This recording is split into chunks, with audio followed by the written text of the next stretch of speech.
Lepo pozdravljeni. Dobrodošli v imenu Kinodvora in v imenu Mestne občine Ljubljana, oddelka za predšolsko vzgojo in izobraževanje.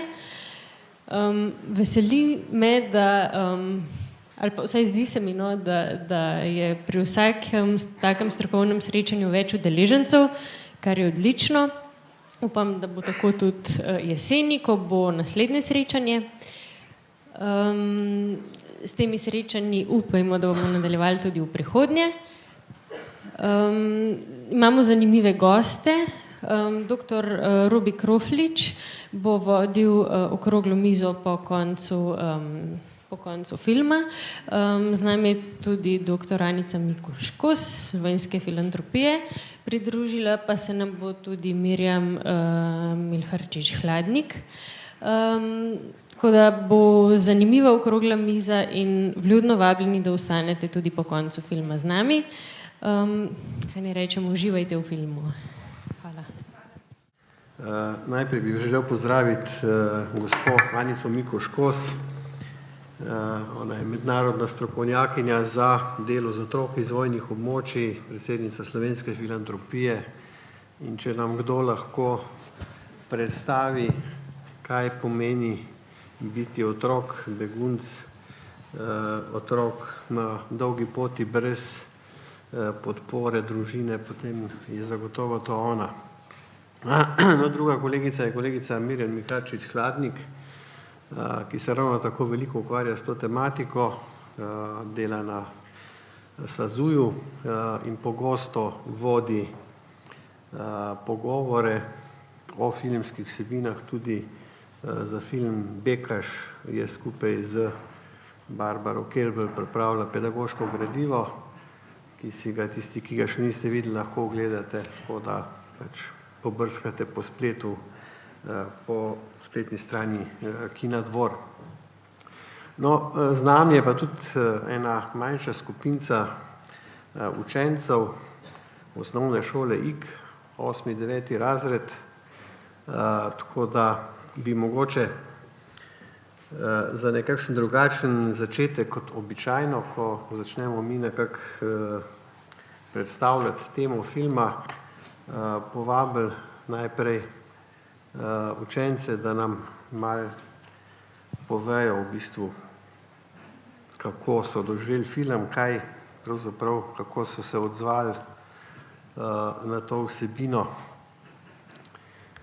Ima kdo kakšen pogum, da pove, kaj se vam je zdelo ob ogledu filma, kaj vas je znotraj te zgodbe najbolj navdušilo, prizadelo? Film je bil v redu.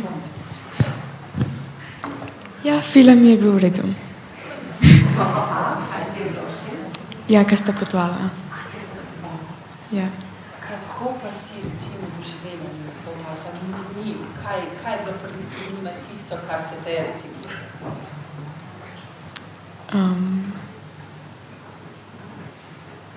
Ne vem. Mislim, da je na kupu kar preveč profesorjev ponovadi. Jim je lažje govoriti o tem. Ja, to je res, kadar smo sami, ampak vendarle, kaj pa Superman? Kaj dela Superman v filmu? Ima kdo kakšno idejo? Kdo je Superman v tem filmu?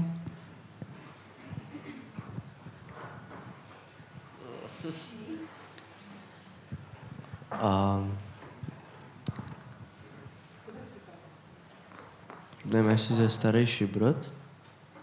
No. Ne vem, pač tako nekako. Ja, če ni poguma, potem dajmo povedati mi še kakšno drugo zgodbo. Mogoče začnemo z te osebne perspektive. Anica Mikuš-Kos, vi poznate ogromno teh zgodb.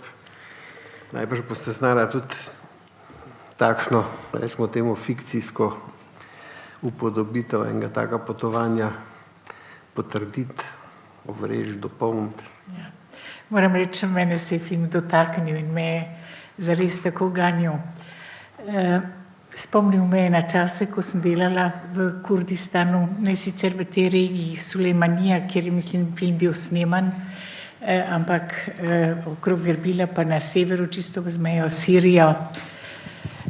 In sem se spomnila na ljudi, ki sem jih tam srečevala, kako so glasno govorili, tako kot ta dva fanta. In najprej sem mislila, da se kregajo, ali ne vem, da so grobi, no potem sem ugotovila, da je to način govora.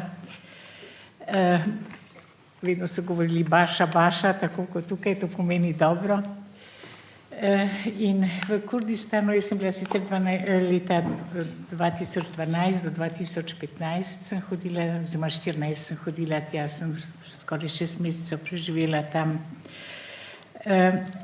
In sem bila prav nekako presenečena nad kontrasti. A veste, tako težko je razumeti človeško bitje. Jaz sama sem psihiater, pa moram reči, da se mi zdi, da tako malo vem o ljudeh. Recimo, tam v Kurdistanu je zelo veliko grdega. Saj ste videli te vasi, kako so grde. Mislim, pravzaprav nič lepega, estetsko lepega niste videli tam. Po drugi strani pa jim je lepota tako pomembna. Toliko govorijo o lepih stvarih, te peljejo pogledati neki izvor vode, kako je to lepo. Obleke, oblačila imajo izredno lepo narejena. Recimo ta kontrast med grdim in lepim in med tem, koliko v vaseh ljudem lepo pomeni. Jaz nisem delala z meščani in z elito, jaz sem delala zelo preprostimi ljudmi. To je ena stvar. Druga stvar je ta, da res včasih najbrž udarijo, še zdaj, ampak po drugi strani pa je ena taka nežnost in taka skrb za otroke. Tam se recimo, ko sem prišla na obisk, se je v vas izbralo, ne vem, 30 ljudi v hiši, vse so pogostili in tam je bila ena množica otrok in sploh nisi vedel, čigav je kateri otrok, ker vsi so pestovali otroke. To je enostavno bila kolektivna skrb za te otroke. No, hočem reči, pravzaprav toliko nekih protislovi vidiš in toliko stvari, ki jih spoštuješ in toliko dobrega se lahko naučiš. To je ena stvar. Drugo, zakaj me je ganilo, ker sem videla kar nekaj takih bratov. A veste, zgodba je, no, videla sem na Kosovu, v času kosovske krize, fantka, ki je sanjal, kako bo Superman prišel in bo rešil taborišče 40.000 ljudmi v Makedoniji.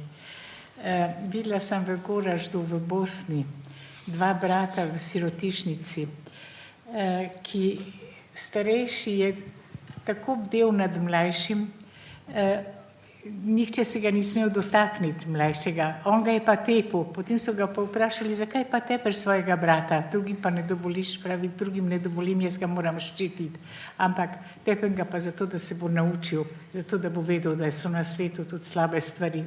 Mislim, tako res kup nekih neverjetnih zgodb. Bi pa ob tem opozorila na to povezavo med sorojenci, na kar mi dostikrat pozabimo. V teh državah je to dosti bolj izraženo, nekako starejši mora skrbeti za mlajše. In je to nekakšen moralni imperativ, ki se dogaja in res tudi skrbijo. Ker gledaš, kako za roke vodijo, recimo v Afganistanu, pa sploh v teh državah, kako starejši držijo za roke mlajše in kako lepo skrbijo zanje. In verjemite mi, zdaj to so moji vtisi, spet ne mestni vtisi, to so vtisi iz vasi, jaz sem delala z ljudmi iz preprostih vasi, iz revnih vasi in sem bila nekajkrat na obisku in moram reči, ti otroci se lepše obnašajo kot moji vnuki. Mislim, veliko bolj spoštljivi so do starejših, veliko bolj ubogajo starše. No, to je nekako osebni vtis o tem. Bi pa opozorila na eno stvar. No, eno je to pač ta povezava, ne, in pri tem, ko dobimo begunce, ker pravzaprav človek asocira na te begunce, ki prihajajo tudi iz Kurdistana, lahko so tudi Sirci, pa so živeli tam v Kurdistanu. Kako važno je, da se ne ločuje sorojencev. Mislim, ta zveza med sorojenci je res silno pomembna. Drugo, na kar sem razmišljala o vseh teh otrocih, je, kako je človeško biti odporno. Toliko hudega se ti lahko zgodi. Glejte, ta dva otroka sta izgubila starše, v revščini sta živela, brezdomca sta bila. Ampak vendarle sta bila odporna, polna energije, polna dobrega na nek način. In ne moreš razumeti, kako da ljudje vse to hudo preživijo in ostanejo normalni, da tako rečem, ampak ne samo normalni, ohranijo dobro v sebi, ohranijo sposobnost imeti neke dobre odnose z ljudmi, se znajti, preživeti. Tako da o tem sem tudi večkrat razmišljala in da je to neka stvar, ki jo treba pravzaprav spoštovati. Zaenkrat to. Ja, hvala lepa. Mogoče, če Mirjam, ti nadaljuješ, ta metafora Supermana, odpornosti, povezana v bistvu z vsem tem dogajanjem. Zdaj v filmu je kar nekaj prizorov, ki kažejo, da fanta sta sama, pa nista čisto sama. Ne? Praktično v vsakem kraju se najde kdo, ki vsaj malček poskrbi za njiju, ki na nek način mu godi, da ga imata za svojega očeta. Oprostite, jaz vem, da ne zamerite. Mislim, to se mi zdi ena pomembna stvar, pa sem pozabila povedati, ampak zdaj sem asocirala na to. Vidite, to sporočilo iz filma, da ob vsem zlu, mislim, kar je Saddam Hussein delal, tam so bile grozne stvari, tako kot država ISIS, kar dela zdaj. Ampak ob vsem tem groznem, da še vedno ostaja in obstane dobro. In to se mi zdi tako pomembno in to dobro, ki se izkaže, lahko je, kako bi rekla, količinsko majhno, omejeno, ampak vendar to je tisto, kar omogoča, da preživimo. Se opravičujem, da sem prekinila. No, ampak seveda, te otočki podpore dobrega, ne, ki omogočajo, da ohranjaš ideal Supermana, ne, ker Superman je tisti, ki otroka poganja v boljši svet, take otočke rabijo najbrž otrok povsod. Mogoče, Mirjam, ti nadaljuješ s to istočnico. Kaj se zdaj zgodi na tej poti, ko tista kriminalka prehoda meje je zaključena? Ja, jaz sem bila zelo vesela, ko so me povabili k sodelovanju pri tem filmu, k pisanju soavtorstvu samega pedagoškega gradiva in potem tudi k vodenju pogovorov tukaj v Kinodvoru, ker je meni ta film zelo všeč. In tako zelo mi je všeč zaradi tega, ker je zame v njem osrednja tema pogum. Ne samo pogum, ampak to, kako z njim premagovati težave. In čeprav seveda samo pedagoško gradivo in potem tudi pogovor mora nekako upoštevati ene zelo posebne in drugačne okoliščine od naših. En svet, ki je tako zelo drugačen v vsem, tudi v tem, kako zelo je navaren in seveda ona dva sta siroti. Ampak to, kar je popolnoma univerzalno in s čimer se mi zdi, da se lahko mladi, ki pridejo ta film gledati in se o njem pogovarjati, popolnoma identificirajo, je to, da imata ona dva svoje sanje. In zame je Superman samo pač način, kako govoriti o tem. Kako imamo vsi na tem svetu sanje, mogoče še najbolj mladi ljudje, in kako je za to, da jih dosežemo, potreben pogum. Lahko je reči, ali iz ene mirne Slovenije, pa ta dva sta čist trapasta. Lahko je reči enemu mlademu človeku znotraj Slovenije ali pa v Ljubljani, pa kaj pa o čem ti sanjaš, ti si čist neumen ali kaj.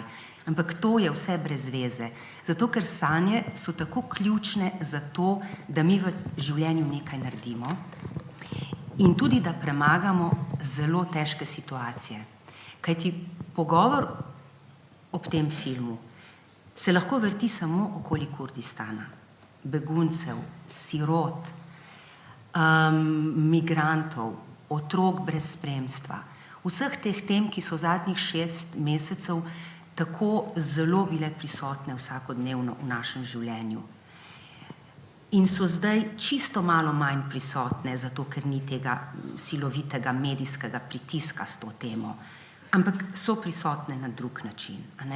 Po drugi strani se pa lahko ob tem filmu čisto konkretno pogovarjamo o naših sicer varnih okoljih, mirnih, polnih udobja, polnih vsega, kar si želimo, polnih, ne vem, najrazličnejših možnosti, ne, najrazličnejših sanj, vse je skoraj mogoče, pa vendarle, mladi ljudje imajo težave, so prestrašeni, se počutijo sami. Redko pride do tega, da se v tem prostoru, ne, ko je zelo veliko, seveda razredov, tudi različne šole, redko je, ko se lahko dotaknemo tako zelo intimne ravni našega doživljanja. Ampak se zgodi in je možno. In težko je, se vidite, pogovora sploh nismo mogli začeti. A ne?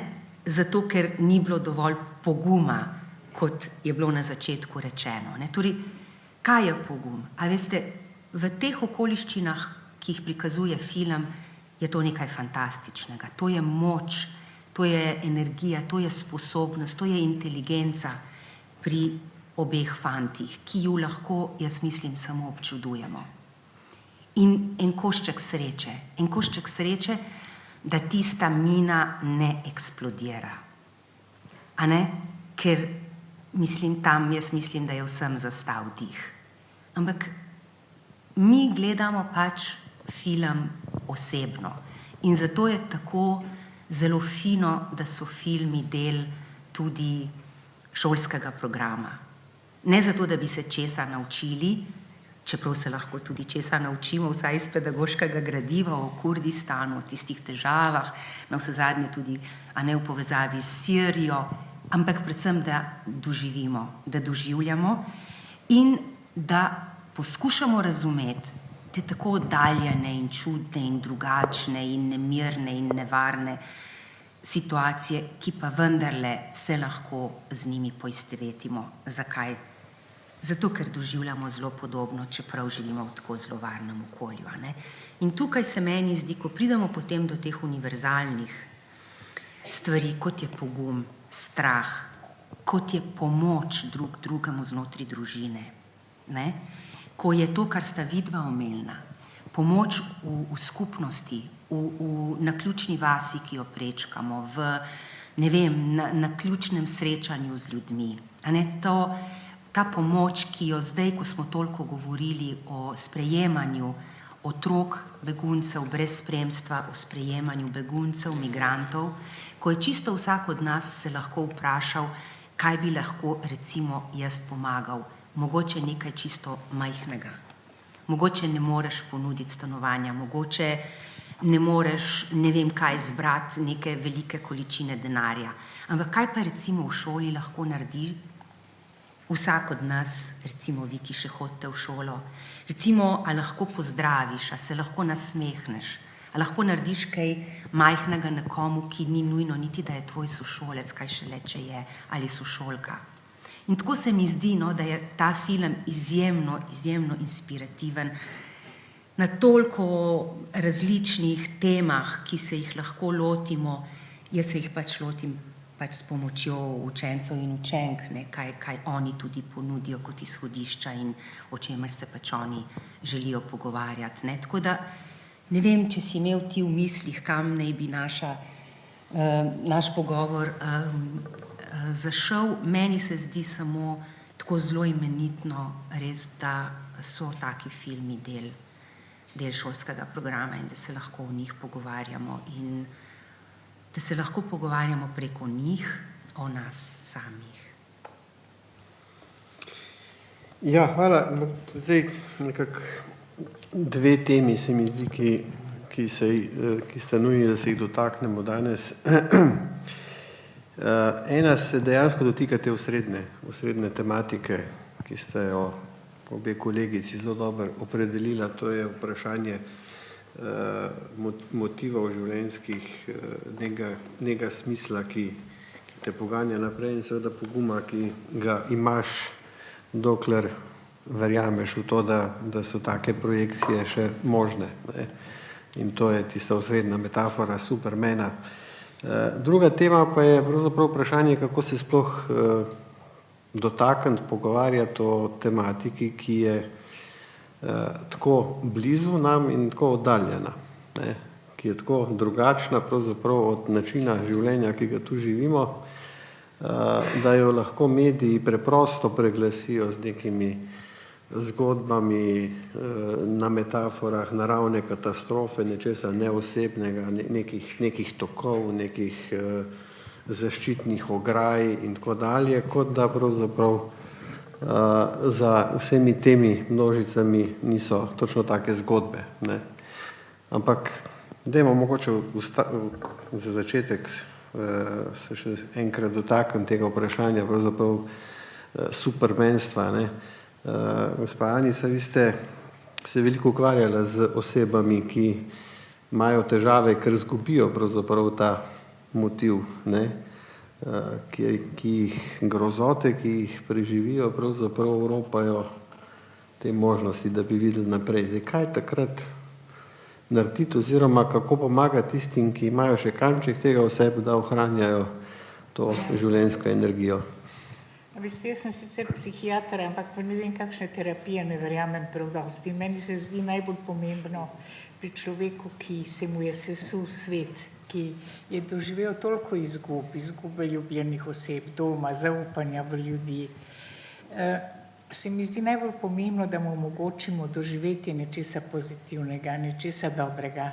In tisto dobro potem kot neko protivtež, izkušnja, izkustvo dobrega, kot neka protivtež deluje vsemu zlu, ki se je zgodilo. In to se mi zdi, da je osnovno. Dobro, vse imamo psihoterapeuti neke tehnike, s katerim lahko pomagamo malo, ampak osnovno pa je dejansko to, da zagledaš svet v drugačni luči. Ker ko se ti vse to zgodi, se res lahko sesuješ in vidiš svet samo v luči slabega, svet, ljudi, človeštvo. To je nevarno, temu je se treba maščevati, treba je se odmakniti od tega. Skratka, različni načini so, nekateri zelo agresivni lahko tudi nastajajo zaradi doživetih krivic, doživetih izgub, zaradi brezupa, da je sploh na tem svetu kaj dobrega. In zato se mi zdi, da ponuditi nekaj dobrega, veste, to je res neskončni kapital in da se tega premalo zavedamo. Nekako, ne vem, cenimo materialne dobrine, pa mislimo, da je treba nekaj herojskega narediti, nekaj epskega. V resnici pa take mehne, dobre stvari, se vidite tudi tam v tem filmu ti dobri ljudje niso delali nekih velikih stvari. Dobre besede so izrekli, prijazno so se nasmehnili, s prijaznim glasom so kaj rekli. So bile zelo mehne stvari, ampak iz tega sta otroka črpala nekako svojo možnost preživetja, svoj pogum, kot pravite, da sta lahko šla naprej. In seveda tudi v sebi sta obudila tisto dobro. No, ne vem, meni se zdi ključnega pomena pri takih zgodbah res vprašanje dobrega in slabega. In zdaj, da ne bi človek samo filozofiral na to temo, mislim, da recimo, če se srečamo s tako osebo, če otrok pride v šolo, kaj je najbolj pomembno? Najbolj pomembno je, da ga sprejmemo, da mu damo vedeti, da sočustvujemo z njimi, da pokažemo empatijo in to še enkrat v takih drobnih stvarih. In v šoli, šola ima največ možnosti pravzaprav, da to pokaže otroku, beguncu, recimo iz Sirije, ki je prišel, ker šola je za družino drugi najpomembnejši prostor. Šola je reprezentant države azila. Ta otrok ne pride z drugimi skupinami v kontakt. On pride v kontakt s svojo družino v azilnem domu in potem pride v kontakt s šolo ali pa vrtcem in to je Slovenija zanj, to je svet Slovenije. In kako se bo tu počutil, kako bo doživel ta svet, je res odvisno od tega, kako bo gledal ne samo na Slovenijo, kako bo gledal na Evropo, kako bo gledal na človeštvo. In ta šola je vsak dan in te vsakodnevne majhne stvari so tiste, ki tvorijo nekako življenjsko tkivo in so bolj pomembne kot neke velike stvari. No in res tudi človek je prav presenečen, koliko dobrega evocira to pri učiteljih, tudi pri otrocih, moram reči, tega ne vem natančno, ker to nimam v pogledu, ampak pri učiteljih pa vem, da res zelo veliko učiteljev dobesedno izžareva neko dobro in problem z učitelji, vsaj iz moje perspektive, je ta, da se dostikrat sploh ne zavedajo, koliko to dobro pomeni, kakšna je vrednost tega dobrega. Veste, jaz sem v vseh teh državah delala in ena prva stvar pri skupinskem delu je ta, predstavljajte si enega otroka ali pa spomnite se na otroka, ki je doživel zelo veliko hudega, govorimo zdaj o otrocih vojne in otrocih takih držav, kot je Irak. In premislite, kako ste mu pomagali, kaj je šola naredila zanj. In verjemite mi, od Slovenije do Kurdistana je običajno prvi odgovor, pa se nismo nič naredili. No in potem šele, ko začno ljudje razmišljati o svojem vedenju, o barvi glasu, o tem, kako se nagneš k otroku, ko greš mimo njega, če se ga dotakneš, če vidiš, da ima slab dan, kaj mu boš rekel, ga boš spraševal, ti si dan ali ne, potem pravzaprav ugotovijo, da so naredili nekaj dobrega in še vedno ostaje vprašanje, koliko se zavedajo pomena tega. Nekako se mi zdi, da o tem se premalo govorimo. Mi strokovnjaki govorimo o nekih motnjah, pa psihiatričnih problemih, pa kako jih je treba zdraviti, ampak pravzaprav to osnovno človečnost je prisotna, jo izvajamo, ampak se mi zdi, da v naši zavesti je pa premalo prisotna. Ja, jaz bi se kar na to navezala, no, ker to je tako strokovno mnenje, ne, iz tega področja, kjer ne bi se nudila posebna pomoč, kajti zelo veliko beremo in poslušamo, da so vendarle otroci, begunci, odrasli begunci šli skozi travmatična doživetja, ne, tako nekako zelo se sugerira, da so zaradi tega mogoče, da imajo več problemov, ne, ampak jaz, ki se ukvarjam tudi z integracijo, ne, torej s to neskončno velikim vprašanjem, kaj in kako sprejeti, vključiti v družbo, ne, imam nekako popolnoma enako mnenje. Razumem, da mora veliko strokovnjakov delati na področju integracije in da ne vemo točno, kaj to je in da kar naprej si nekaj izmišljujemo nove besede, pa nove načine. Ampak jaz tudi tako mislim, da najbolj učinkovita integracija ne rabi posebnega programa in tudi mislim, da čisto nič ne stane. Vem, da stanejo tečaji slovenščine in tako naprej, vem, ampak ta osnovna človečnost oziroma v tem smislu sprejemanje. A ne, mislim, mi lahko milijone in milijone evrov porabimo za programe, ampak če ni za njimi nekega čist preprostega sprejemanja tistih, ki smo jih pač sprejeli, potem jaz ne vem, kako je to lahko učinkovito. Mi lahko to evalviramo, mi lahko zapravimo še naslednjih, ne vem koliko milijonov za to, da bomo ugotovili, kje pa še šepa, pa tako naprej, ampak tukaj je po mojem kakšno prav posebno veliko sprenevedanje odveč.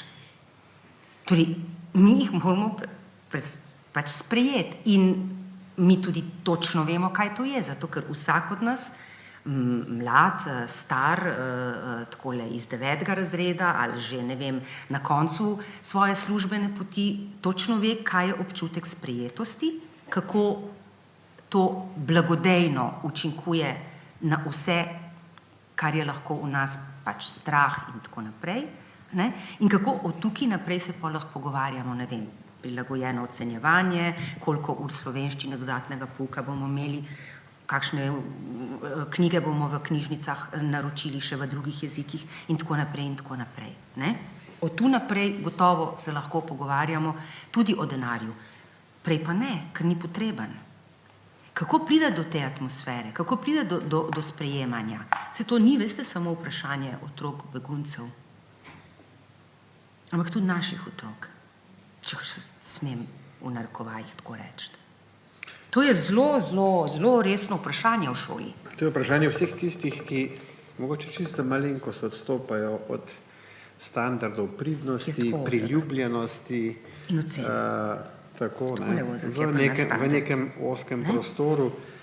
Zdaj, že učenci sami najbrž veste, da če hočete ugajati enemu učitelju, ne, na ravni recimo predmetne stopnje in če se boste povsem enak obnašali pri drugem predmetu, pri drugem učitelju, ni nujno, da boste enako ugajali. Ne.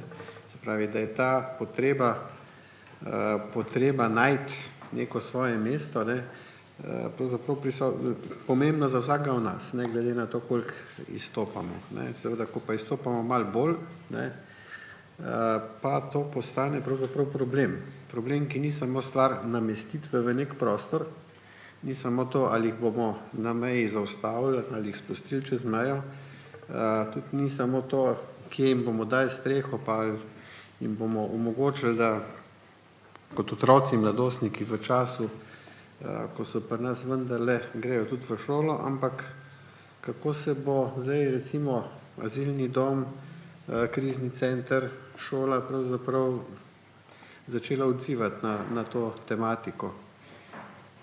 Je kakšen odziv mogoče iz publike? Ker prvi primer je ravno iz Postojne, ne, ko so se tega lotili namestitve. Jaz bi pa nekaj povedala. Sem pa sicer iz Postojne. V Postojni živim, učim pa na osnovni šoli IK. Skupaj z učenci se vam zahvaljujem, da smo si lahko ogledali zanimiv film. Povej, bom prosila učenca, da nekaj pove. Najlepše hvala. Ja, no, danes so kar sramežljivi naši učenci, ampak mislim, da se pa strinjajo z mano, da smo gledali drugačen svet, kot smo mi navajeni. Videli smo otroke, ki nimajo vsega, ampak so lahko srečni, tudi če nimajo. Tako kot ste vi rekli, samo da je nekdo prijazen, pa ima že veliko od tega. Zato je tudi pomembno, da smo mi prijazni drug do drugega in do drugačnih. Bi pa povabila lahko kar vse prisotne, da si ogledate našo šolsko spletno stran, ker imamo objavljen spis naše učenke Zale, to je moja sirska sestrica, spis je bil nagrajen in zelo zanimivo piše Zala o tem, kako razmišlja o otroku, ki ima premalo, ki ima zelo težko življenje. Hvala. Ja, mogoče bi jaz izval kolega Popoviča. Vi ste po uradni dolžnosti pravzaprav tisti, ki se s tem zelo veliko ukvarjate, pa mogoče vaši vtisi in malo počakali.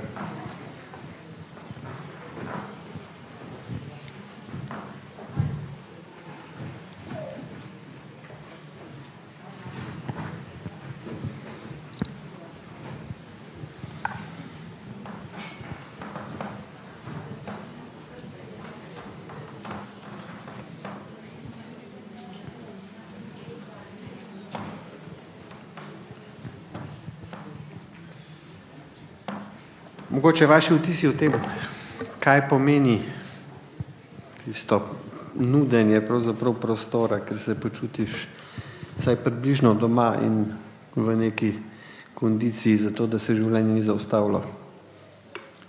Definitivno je, da mi imamo veliko izkušnje pri sprejemanju in dobrodošlici učencev, ki so prišli iz različnih držav. S tem se ukvarjamo zadnjih 15 let zelo intenzivno. Priznam pa, da je ta izkušnja, ki jo zdaj imamo s zadnjim valom, še dodatno specifična. Tukaj so učenci še dodatno traumatizirani in popolnoma se strinjam za obe govornice, da je dobrodošlica prvi korak, da se oni dobro počutijo. Mi imamo, hvala Bogu, takšno izkušnjo, ali pač takšno situacijo, da je veliko naših staršev šlo skozi takšno izkušnjo, seveda tudi njihovi otroci, manj ali več, in so zato vsi ti učenci, ki so zdaj prispeli, resnično dobrodošli na naši šoli. Rad povem anekdoto, pač zanimivo storijo iz naše šole, da ko smo sprejemali učence iz zadnjega begunskega vala. Mi smo jih sprejeli 27 na naši šoli od 45 vseh skupaj, koliko je šolano v Sloveniji. In smo jih sprejemali po skupincah 3-4, 3-4 in v enem momentu se je zgodilo, da je prišla skupina učenk iz 6B razreda in se je potožila svetovalnemu delavcu, zakaj da oni niso dobili nobenega. Enostavno so želeli tudi oni izkazati dobrodošlico in so bili užaljeni v tem trenutku, da ni bilo nobenega. Dobili so tudi oni. In takšnih zgodbic, kot sta ta dva brata na filmu nam pokazala, je veliko zgodbic in se niti ne zavedamo, kaj so pretrpeli in kaj v bistvu so njihove sanje. Superman je dobra priložnost, da si damo eno upanje in da mislimo, da nas nekdo bo rešil, ker brez tega ne bomo uspeli nič.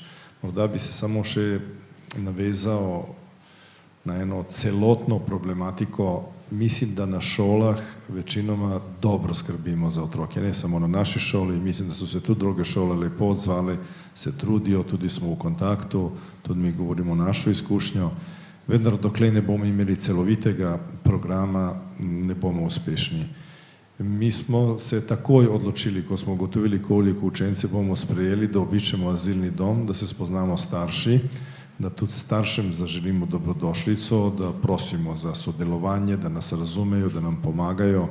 In verjamite mi, da so oba sodelavca, kateri je tudi z mano, svetovalni delavci na naši šoli, so bila neprijetno presenečenja, ker ti starši so resnično preživljali čas zelo slabo, njihovih upanj ni bilo videti v njihovih očeh in potem mi z učenci delamo dopoldan, govorimo o izobraževanju, o prihodnosti, oni se vrnejo nazaj in vidijo zelo, zelo depresivne starše. Tako da dokler njim ne damo ene motive, eno upanje, ne bomo naredili veliko. Toliko zaenkrat. Ja, vaše delo in vašo šolo vsi cenimo in poznamo. Edino, jaz se ne bi čisto strinjala s tem, da dokler staršev ne popravimo, recimo, da ne moremo za otroke narediti nič. Veste, to je tako, včasih smo govorili, če starši ne sodelujejo, ne moremo za otroka nič narediti. Danes mi vemo, da čim slabša je družina, čim bolj je disfunkcionalna, tem manj bo sodelovala s šolo, s svetovalnimi službami, tem manj bojo pripravljeni odpeljati otroka psihiatru ali kamorkoli.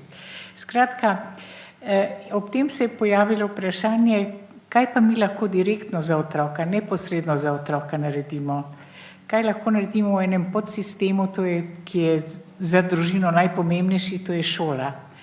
In se je pokazalo, da ta šola vsebuje veliko tega, kar imenujemo varovalni dejavniki, kar lahko dejansko zaščiti, deluje zaščitno pred vsem tem hudem, kar otrok doživlja doma. Bodi si, da ga tepejo, bodi si, da ima starše brez upanja, tako kot je gospod rekel.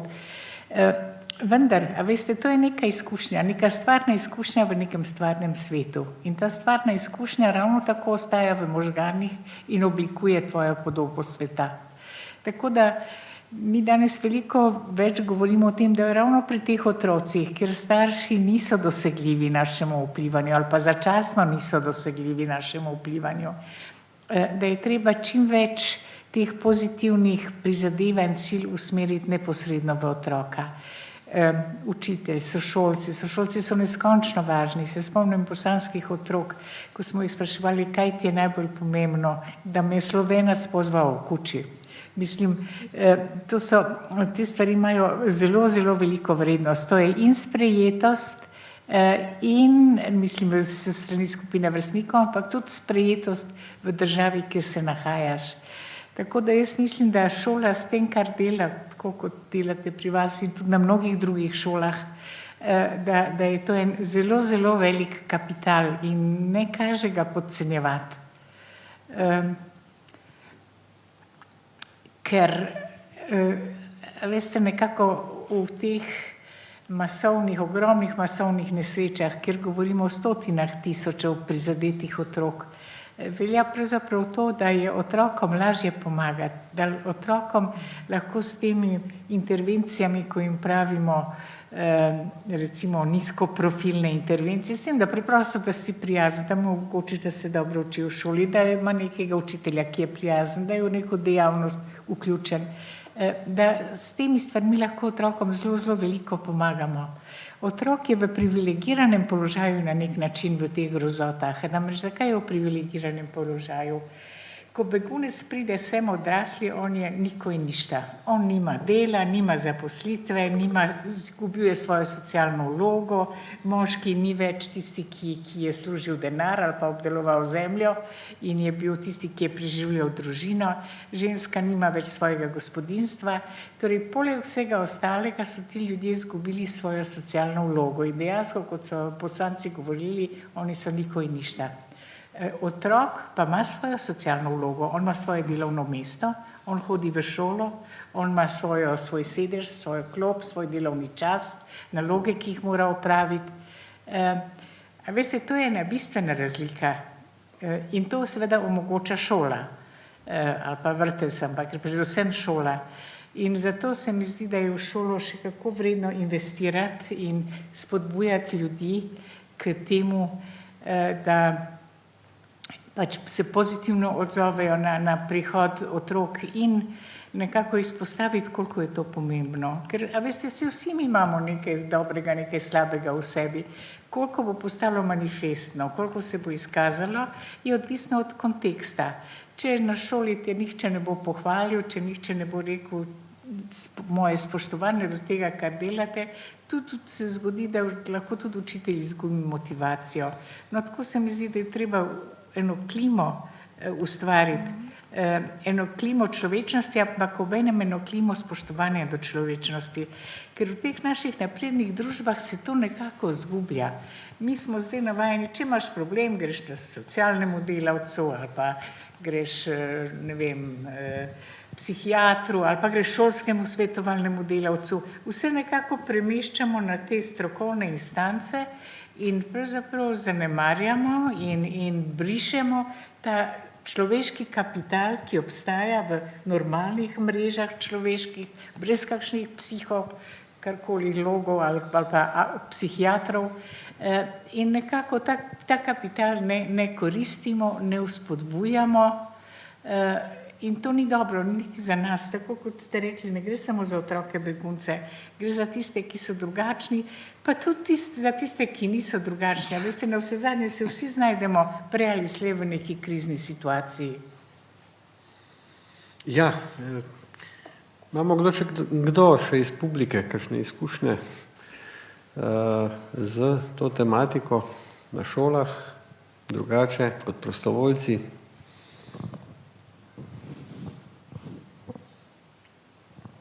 Ker začeli smo iz konkretnih zgodb, iz osebnih zgodb in se mi zdi, da je vredno na ta način nadaljevati.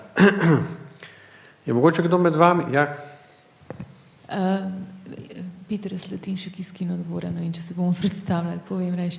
Jaz sem hotela samo to dodati, da je po mojem vloga tistih, ki delamo z otroki, tudi ta, da delamo z njihovimi mamami, če se le da. Zdaj praksa pokaže, kako je z begunci v Ljubljani. Moški begunci se še nekako znajdejo, se mi zdi, oziroma so bolj prisotni na raznih srečanjih, ki so njim namenjeni, medtem ko ženske, ravno zato, ker so moški tam, njih večkrat ni. In smo ugotovili, da je fajn z njimi posebej delati, jih priključiti kakšnim dogodkom. Dostikrat so one tiste, ki morajo za otroke, ko niso v šoli, skrbeti in je fajn, če potekajo vzporedni programi, eden za otroke, eden za ženske. Že to, da ne vem, grejo na sprehod, da lahko kaj skuhajo, da grejo, ne vem, na kavo, na čaj, vse to jim blazno veliko pomeni. In se sprašujem, če je možno v šoli tudi kaj takega vzpostaviti. A je to nekaj, kjer šola lahko pomaga, da ima v mislih ženski del, vsem toliko? Če lahko jaz povem, kolikor mi poznamo, delam na Inštitutu za slovensko izseljenstvo in migracije in smo imeli par raziskovalnih projektov, predvsem tega 2011. ker smo šli po Sloveniji pogledati, kako in kje obstajajo primeri dobrih praks. Takrat smo temu rekli sprejemanje otrok migrantov. Ampak gre čisto za isti sistem, tudi če so otroci begunci. In smo našli v Sloveniji veliko primerov dobrih praks, tako da moja predstava v Sloveniji od leta 2011 je pač kontaminirana s tem projektom. Jaz v Sloveniji ne vidim že dolgo časa samo rasizma, nestrpnosti, sovražnega govora in tega, da je vse brez veze, kar nas poskušajo prepričati mediji, oziroma so nas predvsem v zadnjih 6 mesecih poskušali prepričati.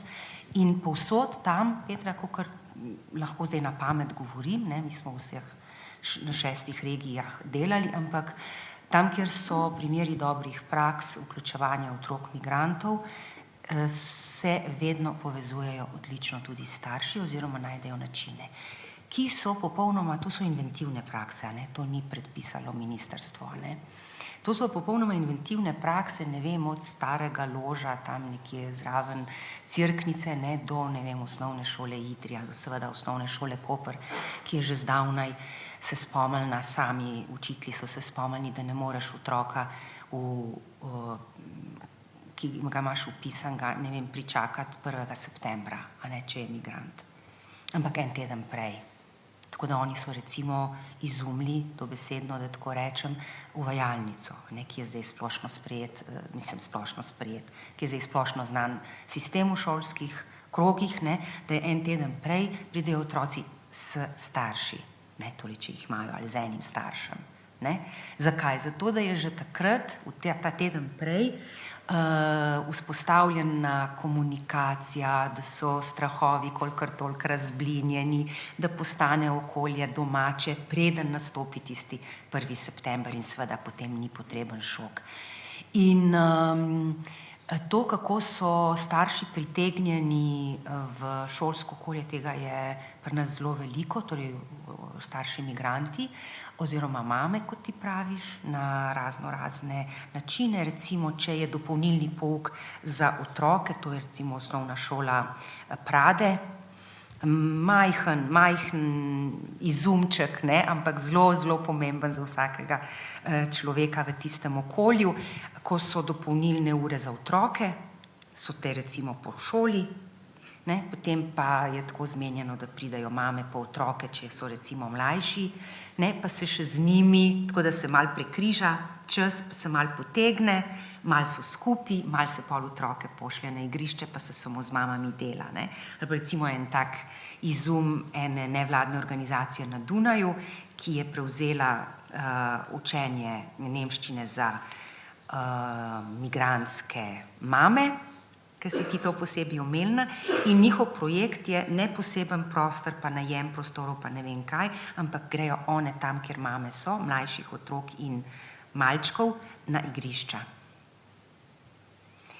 Zakaj to sabo prinese? Sabo to ne prinese samo neki čistko, časovno, prostorsko, bo to tam, ker se tam igrajo, pa mame.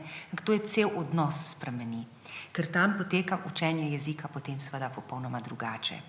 Neformalno, manj togo, bolj sproščeno, in to, kar vsi tudi vemo, ki smo kdajkoli delali v šoli, tudi jaz sem, in na fakulteti, mi točno vemo, kaj spodbuja učenje in razumevanje. To, da smo sproščeni, da se počutimo sprejete. Učenje jezika je pa sploh samo odnos, pravim. In da počnemo nekaj smiselnega skupaj. Ko to počnemo, se moramo sporazumevati, se želimo sporazumevati in takrat te strahovi, ali bom uporabljal ta ali drugi jezik, to govorico, to gesto, preprosto odpadejo. Ta strah, da bom izgubil svojo identiteto, ker se bom začel sporazumevati nekako drugače. Mogoče še en izziv. Je mogoče to kdo, recimo, ki mentorira prostovoljno delo v šolah. Vemo, da je to tista famozna iznajdba obveznega izbirnega predmeta šole. Morajo ponuditi to dejavnost, izvaja pa se, če je za to interes. Je kdo tukaj, ki to počne? Jaz prihajam iz osnovne šole Toneta Čufarja. Pri nas nimamo neobveznega izbirnega predmeta prostovoljenje, imamo pa 5 prostovoljskih projektov, ki jih vodimo od najmlajših do najstarejših. In v letošnjem letu smo imeli rdečo nit ravno begunce in smo od začetka šolskega leta delali z njimi, med drugim tudi obiskali azilni center. Povabili smo veliko strokovnjakov, od društva Ključ do Amnesty International, gospo Anico Mikuš. Bi pa tako rekla, da s prostovoljci je super delati, bi pa tukaj mogoče ravno na tem mestu izpostavila en del šole, ki se mi zelo pomembna, to so učitelji. In sicer zbornica. To, ne vem, kako se pogovarjajo v zbornicah o teh stvareh. Jaz sem bila na posvetu v Brdu in sem videla, da tam, kjer so primeri dobri praks, se deluje z učitelji od zgoraj, ravnatelj in dela se z učitelji. Če se dela z učitelji, potem tudi otroki ni problem, to sem jaz osebno prepričana. Če pa je tako kot pri nas, kjer se o tej problematiki v zbornici ne govori, ker se bomo pobili med seboj, potem pa jaz mislim, da to je problem. Tako da mogoče bi na to temo kakšno stvar povedali. Kakšen odziv na ta izziv? Kaj pa se dela znotraj teh projektov? To me bolj zanima. V čem so te projekti namenjeni učencem? Kaj počnejo učenci, poleg tega, da se seznanjajo s tematiko? Ja. Imamo 5 projektov, ki delujejo na različnih področjih. Eno so ekofrajeri, kjer se ukvarjajo jezikov vsebinami, eno je Daj naprej, kjer izdelujemo, zbiramo stvari in jih podarjamo drugim, potem je tutorstvo, pomoč medsebojna, predvsem učna, vrstniška mediacija, reševanje konfliktov nenasilno in pa še en projekt, ki je pa v bistvu tako največ učencev sodeluje v njem, to je pa moj prijatelj Sam doma, da starejši učenci prihajajo v podaljšano bivanje in se družijo z mlajšimi učenci. No, zakaj sem to izpostavil? Ker se včasih zgodi, da šole mrzlično iščejo neko področje, ker bi lahko nekaj dobrega naredili, pozabijo pa, da pravzaprav navznoter je najboljši teren in manevrski prostor. Skratka, da se iz tega ne delajo velike zgodbe in veliki projekti, ampak da se iz tega dela pravzaprav neko sobivanje na najbolj običajen vsakodneven način. No, to se mi zdi res pomembno. A veste, ko smo začeli razvijati prostovoljno delo v šolstvu, se to pravzaprav sestojalo čisto praktično gledano iz 2 dejavnosti. Eno je bila pomoč mlajšim otrokom, ali so gimnazijci pomagali, ali pa tisti iz višjih razredov otrokom z učnimi težavami in se družili z njimi. To se pravi, en zelo realen problem so vzeli v svojo obravnavo. Namreč to je vprašanje šolske neuspešnosti oziroma težav pri učenju. Jaz ne vem, kako je druge, ampak v mojih krogih, in to so neki intelektualni krogi, se vsi starši učijo doma z otroki. In to so starši, ki imajo fakultete ali pa doktorate ali pa magisterije in se jaz sprašujem, bože moj, kaj pa ti reveži, ki imajo starše, ki imajo osnovno šolo, kdo pa njim pomaga? Če še tukaj te naše, ne vem, bi rekla lene, ampak ne gre za lenobo, gre za nek odpor do učenja, včasih pa tudi enostavno ne zmore, mu je treba ponovno razložiti. Kdo pa tistim drugim pomaga, ki nimajo takih staršev ali pa ki nimajo staršev, ki imajo denar, da bi plačali inštruktorja. In pravzaprav vemo, da večina slabih učencev prihaja iz revnih krogov, ne zato, ker bi bili bolj neumni, ampak ker nimajo vzpodbud dovolj. In zdaj najti za te otroke nek vir, človeški resurs za pomoč je velika stvar.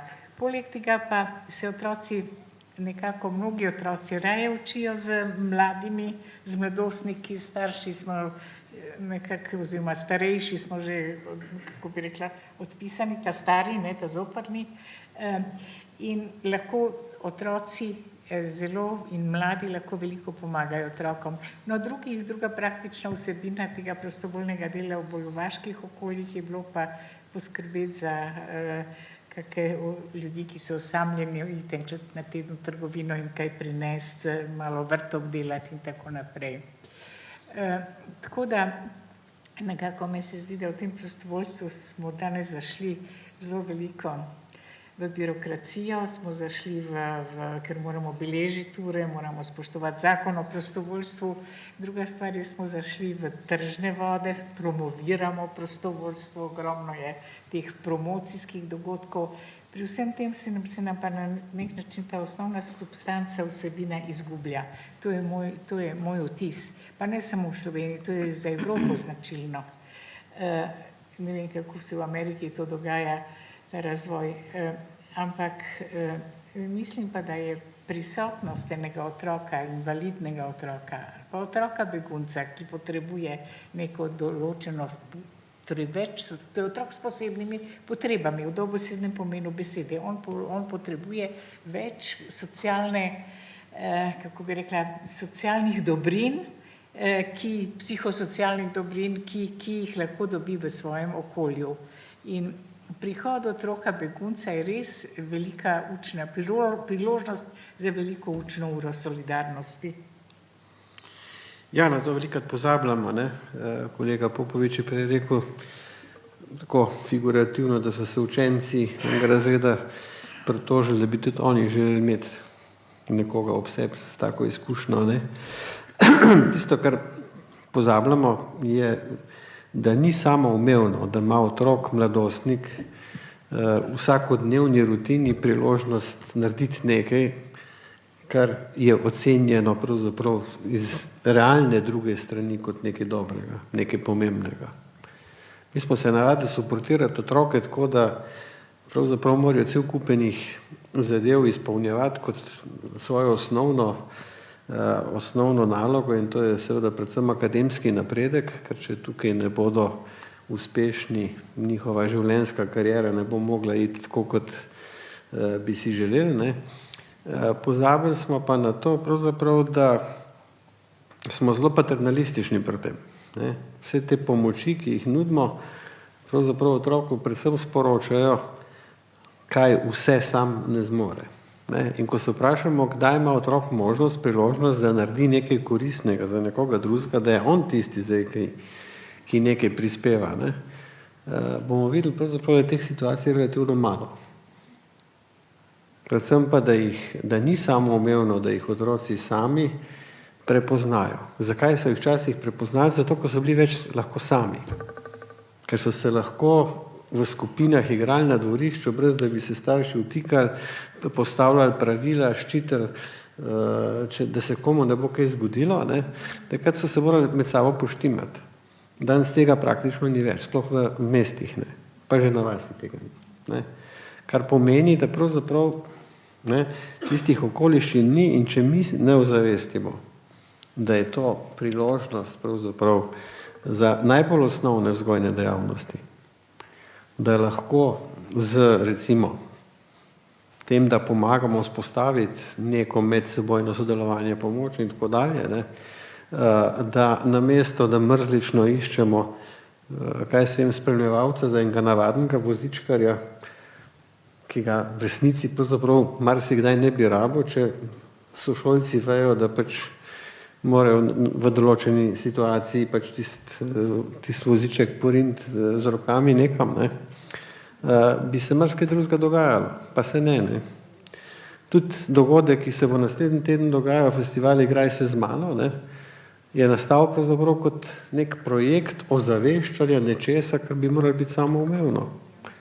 Da so med nami otroci s posebnimi potrebami, v takšnih in drugačnih okoljih, da tudi, če so nameščeni v tiste institucije, ki delujejo po prilagojenih standardih, se pravi, tako imene, smo včasih rekli, posebne šole, so še zmerom v mestu, so še zmerom v Ljubljani, se še zmerom morajo srečevati nekje z vrstniki z značilnim razvojem in če mi tega ne omogočimo, če mi to ne spodbujamo, pravzaprav ni samoumevno, da se bo to zgodilo. Skratka, prisiljeni smo delati projekte tam, ker jih včasih ni bilo treba delati, ker je bilo življenje malo drugače organizirano. Ampak mi smo pozabili na to.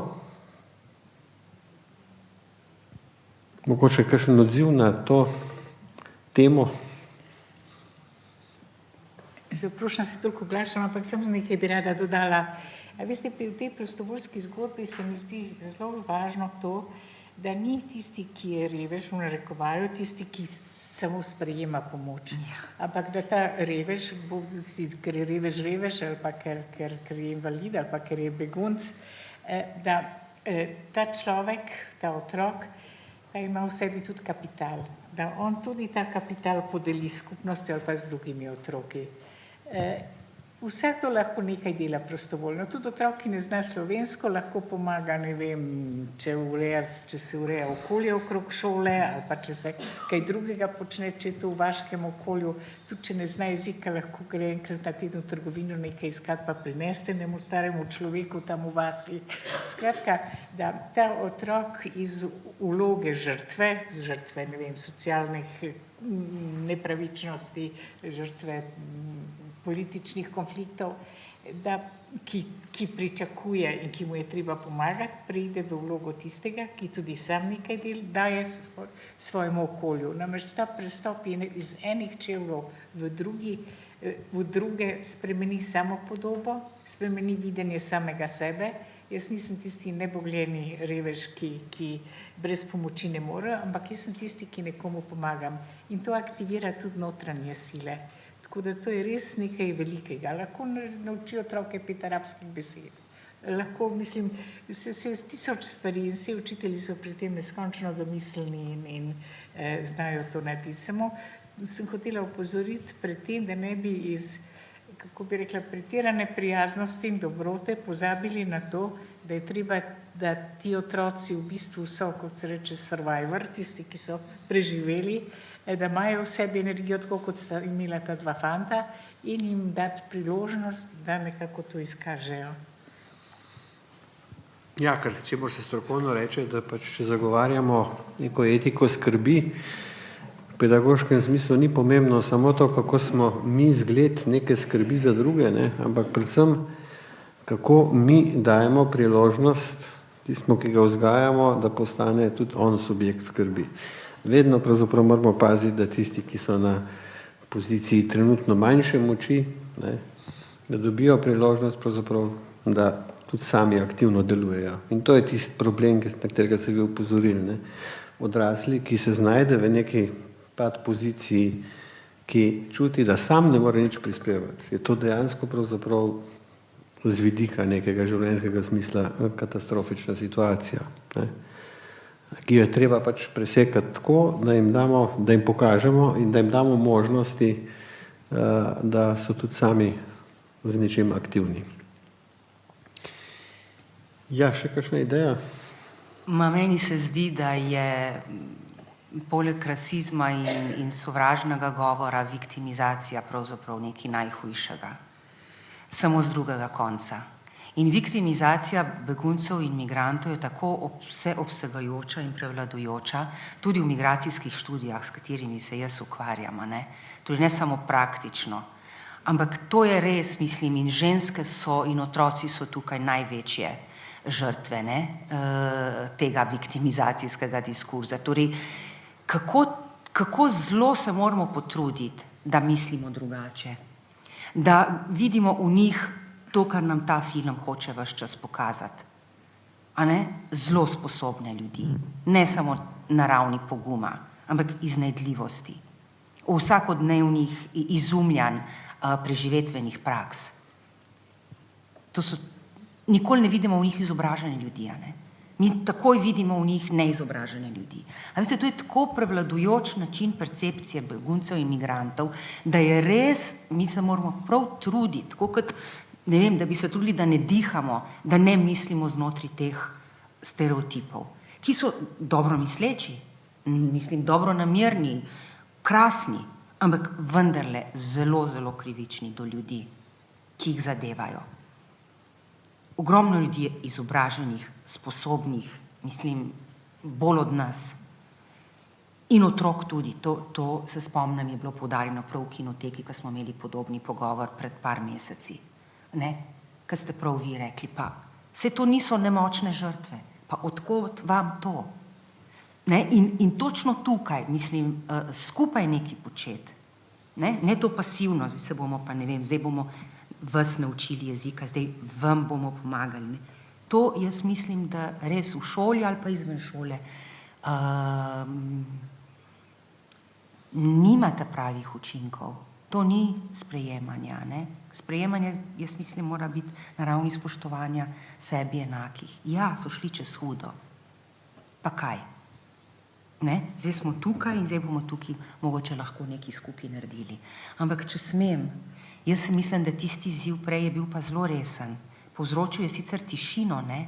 Ampak kaj v šolah, kjer vodstvo zavira razmislek o tem, sej ni treba, da vsi enako mislimo, mislim, Bog ne daja, ne?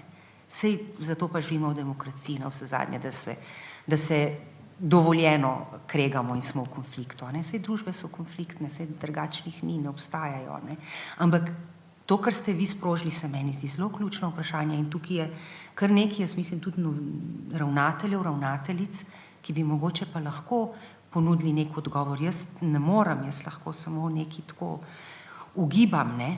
Ampak po naših raziskavah, ja, vodstvo, pa ne rabimo raziskav, vodstva šol, držav, mest, vseeno, katera vodstva. Ampak vodstvo je izjemno pomembno tudi za ustvarjanje tega vzdušja, klime, atmosfere, o kateri smo govorili, izključenosti, vključenosti, ne vem, kakšni plakati visijo na vhodu v šolo, s čim sprejemamo ljudi. Ne? Ni nujno, da so begunci in migranti ti ljudje, ne? Vse ljudi. Ne? Ampak meni se zdi, da vaše vprašanje je bilo pa res tako zelo ključno. Kaj narediti na šolah, v okoljih, kjer enostavno vodstvo zavira, pa tudi če samo izmenjavo mnenj, kaj šele, da bi prišlo mogoče vendarle do enega razmisleka, kako. In jaz nimam odgovora, ampak ne bi čisto prezrla na vaše intervencije.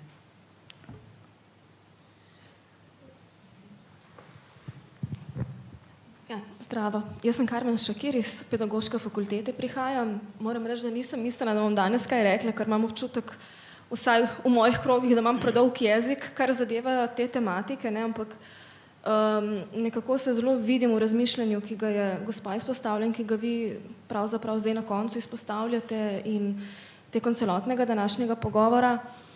Namreč zdaj stvar je taka, jaz tudi zelo dosti berem o uspešnih projektih, o tem, kar se v naših šolah dogaja, ne? In na nek način z navdušenjem spremljam vse te pozitivne odzive na neki uradni ravni. Ne?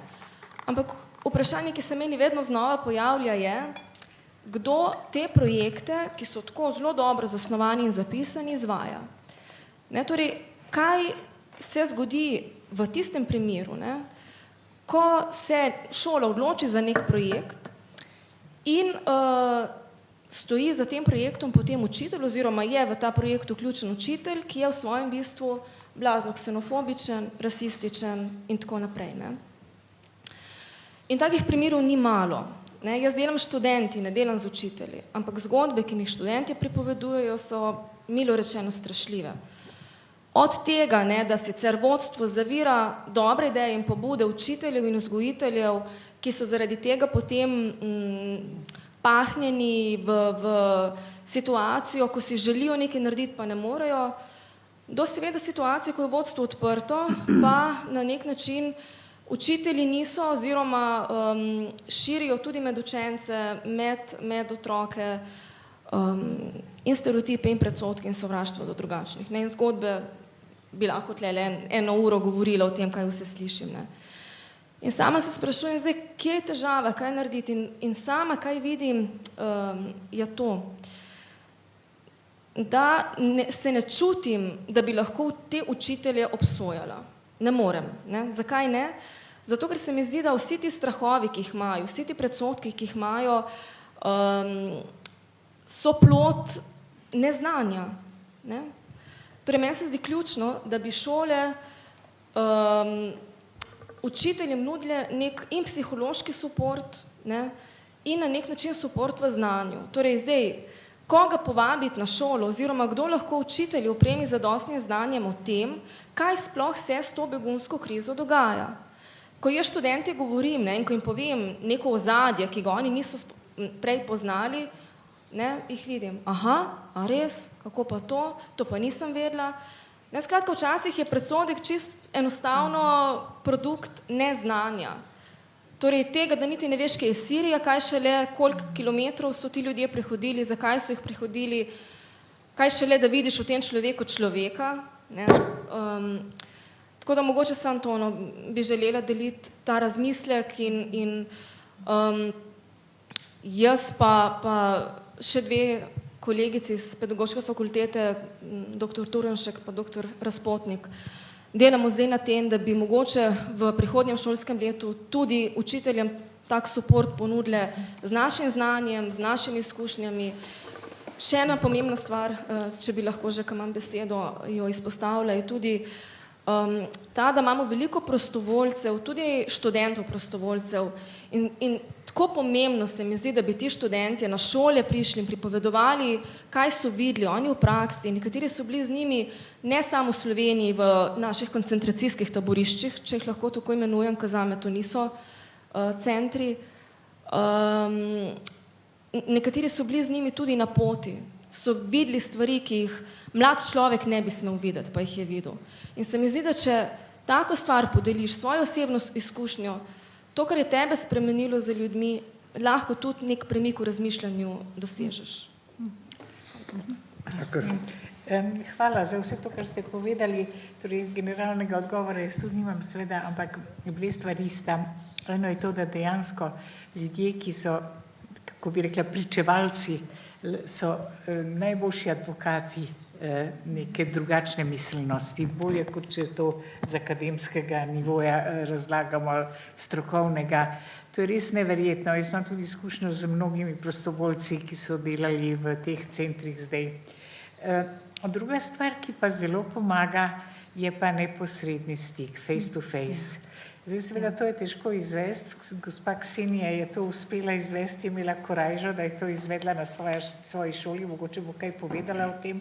Jaz bi pa povedala samo o moji izkušnji z novinarjem, enim, ki je rekel, veste, jaz v principu ne maram beguncev, zakaj nas ne pustijo pri miru, ampak potem so me pa po službeni dolžnosti poslali v, ne vem, kakšen center tam na meji Hrvaški, takrat, ko je bilo vse tista groza z blatom in dežjem in tako naprej. Pravi, in sem videl punčko, ki je toliko stara kot moja, kak je 3 leta, kako v blatu leži. In sem se spomnil na svojega otroka. Pravi, in verjemite mi, ko sem šel domov, sem jokal. In ko sem prišel domov in sem videl svojo punčko v lepi, čisti, topli posteli z medvedkom, kako mirno spi, me je ponovno zgrabilo in od takrat dalje gledam drugače na te ljudi.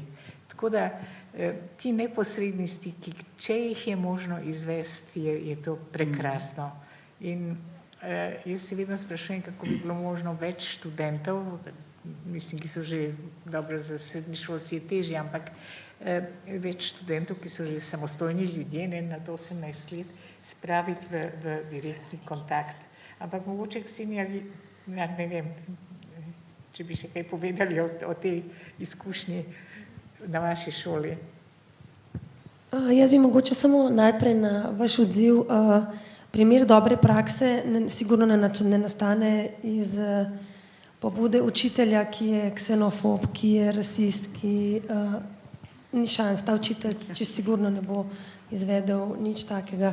No, kar se tiče pa tega obiska, po celoletnem delu s prostovoljci, kjer smo jim ves čas potikali begunske zgodbe, potikali tako na rekovajih, smo se pogovarjali o teh stvarih res ogromno. Meni se zdelo, da z njimi veliko lažje kot v zbornici. To moram povedati. V zbornici je bil samo en dogodek in smo s tem zaključili. S prostovoljci pa veliko več, ampak ko nas je obiskala gospa Anica, sva obe doživeli šok.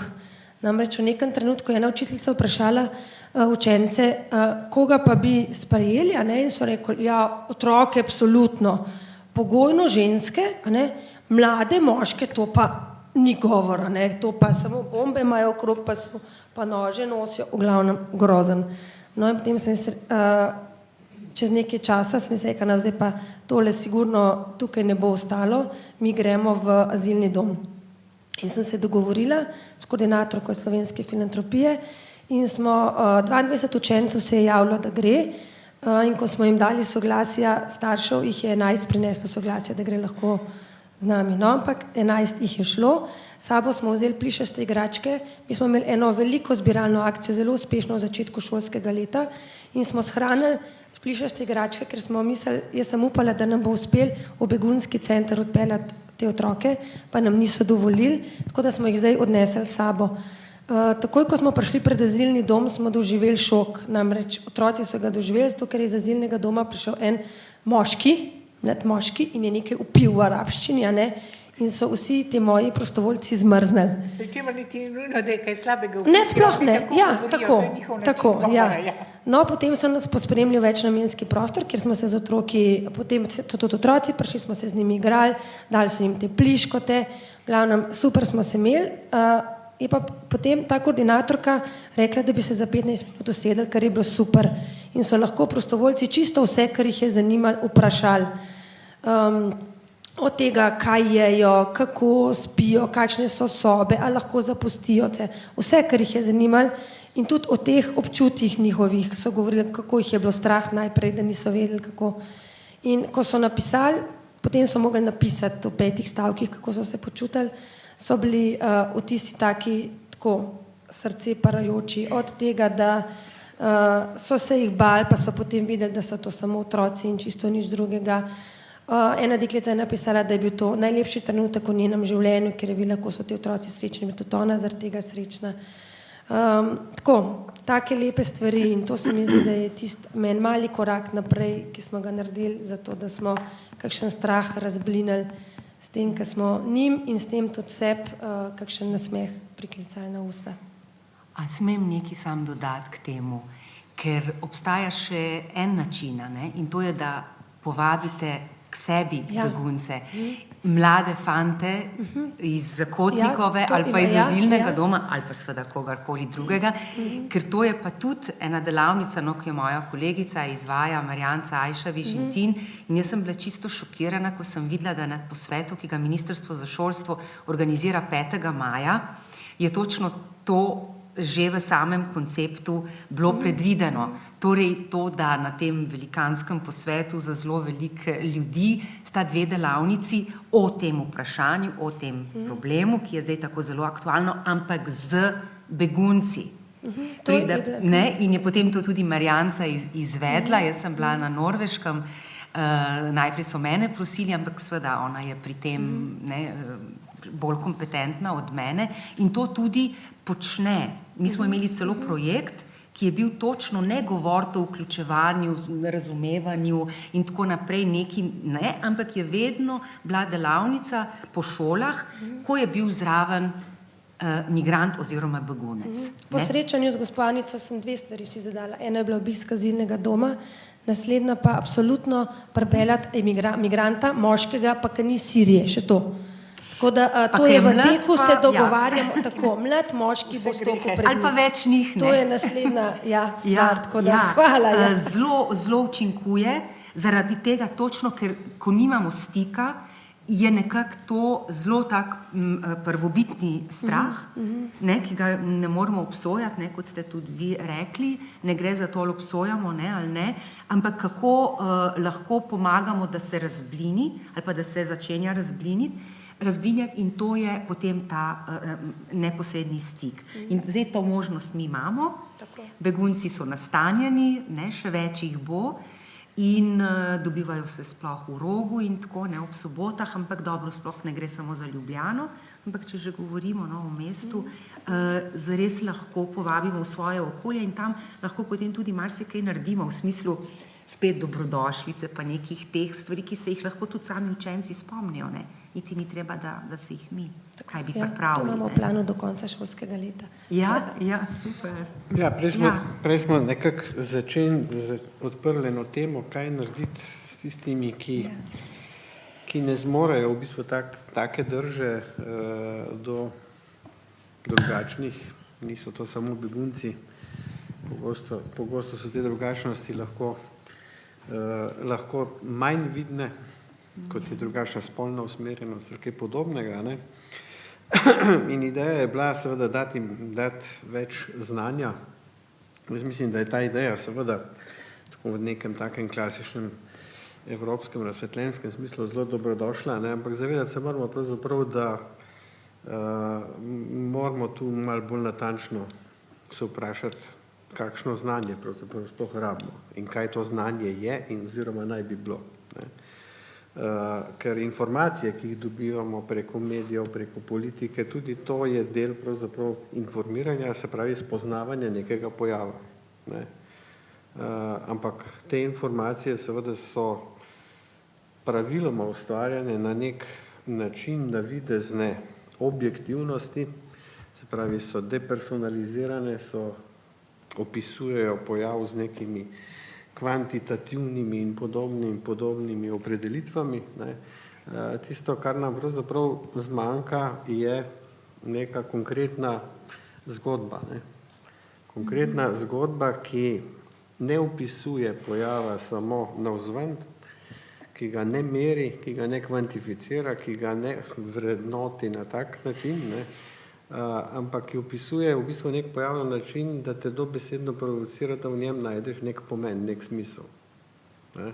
Se pravi, ta pravzaprav vidik vednosti, narativne vednosti je tak in tak nekaj, kar v šolah zelo, zelo manjka. Ne samo, ko se pogovarjamo o tej tematiki. Ki ga šole zapostavljajo prvič zaradi tega, ker če spodbujaš učence, dijake, študente, da povejo zgodbo, ne veš, kako bi ocenil, ker se zgodba ne da objektivno ocenjevati. Se pravi, moraš zgodbo pretvoriti v nekaj merljivega, nekaj ocene vrednega in dobiš tehničen esej kot opis nekega pojava z nekimi stališči, ki so vnaprej pripoznana kot ustrezna, in spet nismo pri tem. Tisto, kar sam zagovarjam, pravzaprav je spoznavanje pojava pravzaprav s pomočjo zgodb, pričevanj, potem pričevanj recimo o naših odzivih, doživljanja, kar ste omenili tukaj. To je pravzaprav zame tista vednost, ki lahko nekaj spremeni.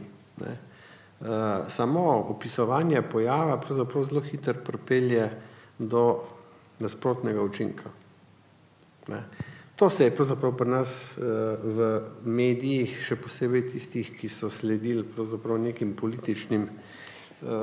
političnemu načinu izražanja, zelo jasno pokazali. Kar naenkrat so se realne politike, ki so bile grde, poskušale pokazati kot manj grde, konkretni problemi življenjskih usod, ki so bili na meji ali pa čez mejo, so se poskušali pokazati kot naravna nesreča, se pravi kot nek objektivni pojav, ki nima za sabo pač teh osebnih zgodb. Ampak to je iz teorije propagande znan način. Znan način. Če vi hočete pravzaprav ustvariti neko apatijo, znotraj katere potem zlahka pravzaprav prodrejo tudi stereotipi, predsodki, strahovi in tako dalje, pač na tak način začnete slikati pojav. Ker če govorite o nekem valu, ki ruši vse pred sabo, boste zgodbo o množičnih posiljevalcih zlahka sprejeli. Če pa za tem navalom številnih posameznikov, ki so prisiljeni iskati nov dom, vidite osebne zgodbe, pa takšna pospeševanja niso tako samoumevna. Skratka, veliko o tem govoriti, ustvarjati priložnosti za zgodbe, ki so naše in zgodbe, ki so njihove. Te se morajo pravzaprav med sabo srečati. To, da nas včasih obvlada kakšen občutek strahu, nemoči, pravzaprav ni problem. Problem je, kako se s temi zadevami soočimo. In na konkretno vprašanje, kaj narediti, ko recimo nek učitelj ali pa celo vodstvo nastopa ksenofobično, je odgovor zelo preprost. Pravno, formalno, dokler ne bo narejena huda, iztožljiva strokovna napaka, ne morate narediti praktično nič. Konkretno pravzaprav je pa to en sam odgovor. Ljudje s takšnimi stališči bi morali iskati drugačen poklic. To je pač tista osnovna etična nota, ki je bila vzpostavljena v času, ko se je verjel v moč izobraževanja, zanimivo, ker to je Kantova ideja. Očitno pravzaprav izobraževanje ni magična beseda, ampak mora potekati na prav način, na podlagi pravzaprav nekih ustreznih etičnih idej, izbir, recimo kot podlaga vsebinam, ker drugače pravzaprav lahko pelje v nasprotne smeri. Dejavnosti, ki jih ponuja recimo Kinodvor, smo oblikovali ravno z to idejo, da povežemo zgodbo, se pravi neke konkretne prikaze, konkretnih problemov, z izkušnjami, doživljanji, recimo vseh tistih, ki se ponavadi družimo na teh projekcijah. Praviloma je to seveda, rečemo temu, pedagoška publika, ampak šola je tako zelo velik prostor, zelo različnih praks, kjer se lahko marsikakšno stvar na zanimiv način obdeluje. Mogoče, da zaključimo s takimi pozitivnimi notami, še ena najava programa, pravzaprav, ki je tudi obetajoč na tem področju, rečemo temu spoznavanja z problematiko begunstva, izseljenstva. To je projekt Šolski filmski multikultivator, mogoče gospa Jana predstavlja na hitro, da vidimo, kaj obstaja, kaj je na voljo. Pozdravljeni, jaz sem Jana Milovanovič iz društva Terra Vera. In nekako tamle ob izhodu iz dvorane boste videli na mizici poleg programa Kinodvora je tudi program, ki ga izvajamo v sodelovanju, v društvu izvajamo v sodelovanju s Kinodvorom. In sicer mi smo nekako, namen tega programa je prav praksa, o kateri se zdaj že nekaj časa pogovarjamo, kako spodbujati to atmosfero sprejemanja, kreativnosti, ustvarjalnosti, sodelovanja in tako naprej in kako to spodbudo tudi razvijati v šolah, tako da vas vabim, da ta obvestila vzamete, jih preberete in potem, če vas zanima, lahko to filmsko izkušnjo podaljšate, razvijate tudi naprej na svojih razredih in šolah. Gre pa za to, naša zgodba je nekako taka, mi smo malo lokalno društvo iz Kostanjevice na Krki, ki je v bistvu obmejna občina, imamo pa zelo, kako se temu reče, članstvo po celi Sloveniji nekako in sodelujemo z veliko ljudmi, ki so nekako strokovnjaki ali pa aktivni na različnih področjih. In ta program smo zasnovali skupaj s kolegico Alenko Bratulovič, ki je tudi danes z mano. Ona je sicer predavateljica etnologije Balkana na fakulteti na Filozofski fakulteti. Je pa tudi v Slovenijo prišla kot begunka pri 10 letih, kot begunka iz Sarajeva. In namen tega programa je bil prav, da pripeljeva v šole, v razrede ljudi, ki so migranti, begunci, in da te begunci pokažejo, kaj znajo, pokažejo svoje veščine in tako naprej, ker to se je začelo seveda kot obmejna občina, ko se je septembra vsa stvar na meji začela dogajati, smo se zelo vklopili v to dogajanje ob meji, kot prostovoljci Adre in tako naprej.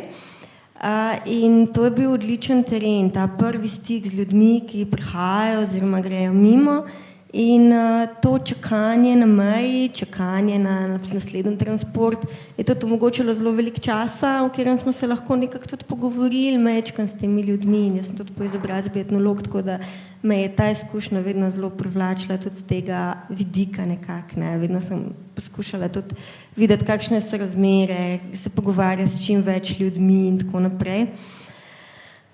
In na podlagi te izkušnje sem nekako, ta izkušnja nam je dala vedeti, da enostavno so to ljudje zelo veliko znani in veščinami, ki jih prinašajo. In zdaj, ko so te ljudje tu v Sloveniji, se v bistvu je priložnost, da izkoristimo njih in njihove znanja in veščine, ki jih prinašamo. Zato smo oblikovali sklope delavnic, o katerih si lahko preberete. Najprej imamo eno tako interaktivno delavnico o tem, kako sploh človek postane begunec, kako imamo tudi neke kartice, delitve, igre, kjer si otroci, učenci s pomočjo vlog nekako oživijo v te situacije. Potem v drugem sklopu gre pa za to, da pripeljemo nekega animatorja po vašem izboru šole in naredimo eno delavnico, ki je lahko delavnica poslikave s Kano, kulinarična delavnica, aktivirane imamo tudi nekatere bivše begunce, ki so zdaj že zelo dobro integrirani, tako da tudi delavnica izdelave nakita po vzoru baščaršijskih mojstrov tudi pride v poštev. Ta nabor animatorjev se pa vse skozi dopolnjuje, zato ker v Slovenijo prihajajo novi ljudje, mi pa tudi želimo vse skozi biti na tekočem, zelo dobro sodelujemo in s Slovensko filantropijo in z društvom Odnos, tako da smo vse skozi na tekočem in s tem, kdo vse prihaja in kakšna znanja prinaša s sabo. Prav zdaj so z Alenko ob 5:15 zmenjeni na Prešernu z enim grafičnim oblikovalcem iz Kosova, s katerim ki bi ga tudi radi nekako aktivirali, ne, v smislu teh dejavnosti. Tako da bi mogoče še Alenka kaj povedala. Hvala, jaz sem Alenka Barturović. Skratka, kot je Jana omenila, jaz imam za sabo eno begunsko zgodbo, ki je sicer bila mogoče zgodba privilegirane migrantke, zato ker je mama bila Slovenka, tako da je v bistvu ta proces bil precej hitrejši. Ampak sem precej veliko časa preživela v begunskih centrih in zelo dobro poznam razmere, tudi raziskovalno se ukvarjam z migracijo in tudi z načini integracije v družbo. Predvsem pa tisto, kar hočemo izpostaviti v teh delavnicah, je tudi to, da so se tudi Slovenci selili, ne. Mislim, da se premalo poudarja, ne, da tudi Slovenija prvič ni homogena država in da je marsikdo prišel v Slovenijo in je tudi sooblikoval ta družbeni prostor. Po drugi strani pa se v bistvu tudi pozablja, da so se Slovenci izseljevali in so oblikovali druga okolja. Tako da v bistvu v sklopu teh delavnic želimo v bistvu tudi otroke seznaniti s temi procesi imigracije in nemigracije, ki se dogajajo pač na Slovenskem, hkrati pa seveda ponujamo tudi ta pristan stik in dejansko spoznavanje z ljudmi, ki so pač tako kot mi samo ljudje, ki imajo svoje strahove, svoje upe, svoje znanja, svoje sposobnosti in tako naprej.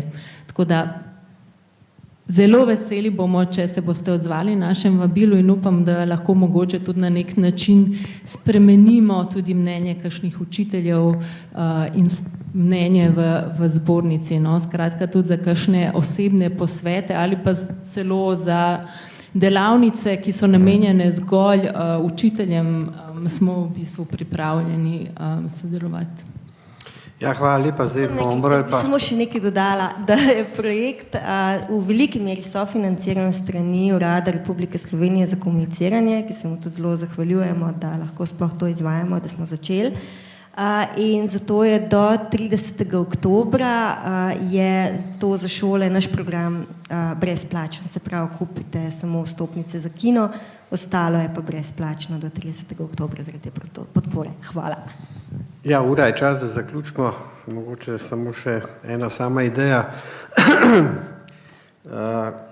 Vsa ta tematika povezana z izseljenstvom, begunstvom, mešanjem, drugačnostjo je lahko razumljena seveda kot ena velika grožnja redu, miru, ki smo ga ustvarili, ali pa kot velika priložnost. Sam sem velik pristaš, recimo temu predvsem te francoske šole personalizma, in ena od misli, ki mi je med bližnjimi, s katero vedno znova poskušam pojasniti ta pedagoški potencial, ki ga imajo dogodki, o katerih smo danes govorili, je misel filozofa Ricarija, ki je nekoč zapisal, da je najbližja pot do nas samih, do spoznanja sebe preko bližnjega, preko drugega. Tako da takrat, ko se sprašujemo, kdo smo, kaj smo, kako čutimo, kaj se v nas dogaja, se vprašajmo, kakšne odnose vzpostavljamo, kaj počnemo s svojimi bližnjimi in na tak način pravzaprav bomo dobili najboljšo podobo oseb in pa tudi spodbudo za to, da kakšno stvar mogoče spremenimo. Jaz bi s tem zaključil. Hvala za sodelovanje in upam, da se še kdaj vidimo.